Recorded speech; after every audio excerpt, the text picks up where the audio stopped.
When we're struggling with any kind of highly charged emotional problem in life, it can be enormously tempting to become consumed by this problem rather than looking for solutions. To spend most of our time complaining about the problem, identifying it in greater and greater and greater detail, without actually learning about, and more importantly, implementing any real solutions to this problem. So in today's video, I'm going to offer a bit of tough love to anyone struggling with retroactive or obsessive jealousy. Some of you watching may hate this, but most of you hopefully won't. But either way, I think this is an important message for anyone struggling with retroactive or obsessive jealousy. My name is Zachary Stockill, and since 2013, I've been helping men and women from all over the world overcome retroactive and or obsessive jealousy in their relationships. And if you'd like to work with me one-on-one, or you'd like more information about my work, please visit my website at retroactivejealousy.com. And if you'd like more videos like this on topics associated with retroactive and or obsessive jealousy, please let me know by clicking the like button below, making sure you're subscribed to my channel, and while you're at it, leave a comment beneath this video with your question or your comment on what I'm sharing today. There's an old principle, or an old-ish principle, in a lot of personal development and sort of success, shall we call it, literature. Think like the old school Tony Robbins and all those guys.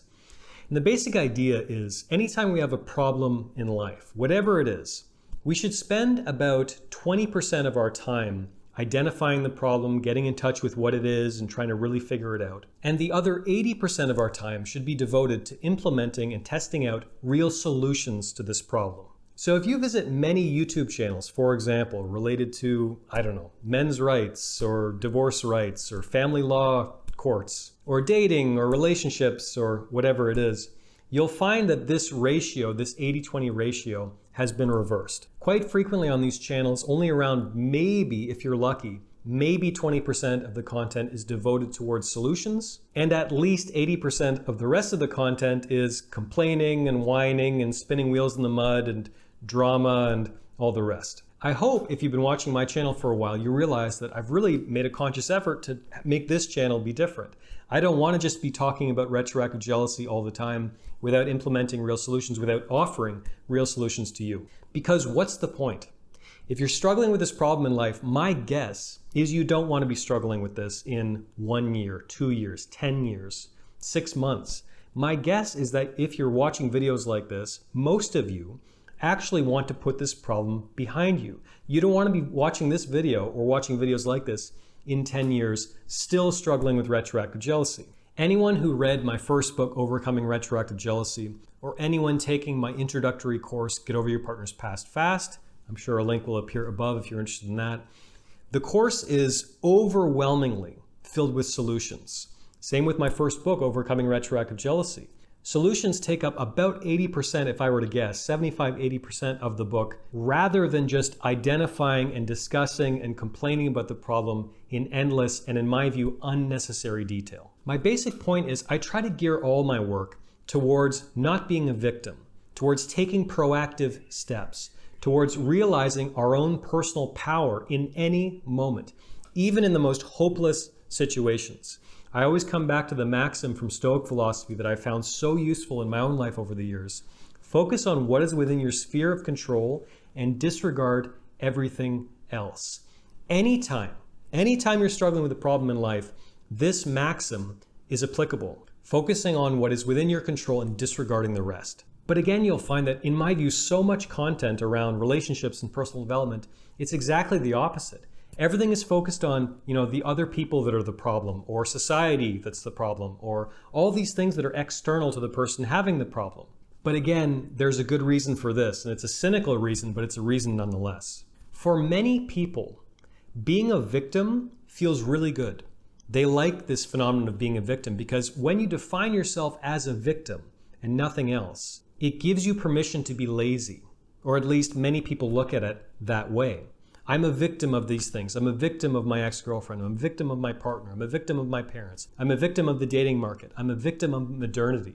And on and on and on and on. Unfortunately, one of the many lessons that I have learned since I started doing this work in 2013 is that not everyone who struggles with problems like retroactive jealousy, like obsessive jealousy, actually wants solutions. And I learned this the hard way.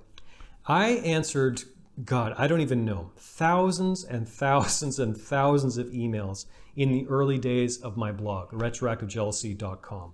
I was literally, one of maybe the only site devoted to retroactive jealousy at that time. There was just a tiny, tiny, tiny handful of people talking about this issue, and I felt a tremendous obligation to respond to as many of these people as I could. And one thing I learned towards just giving free advice and, investing thousands and thousands of hours of my free time doing this is that many people weren't really invested in their own healing. They weren't really interested. They kind of just wanted to spin their wheels in the mud and complain and whine and call their partner names and not take any real action.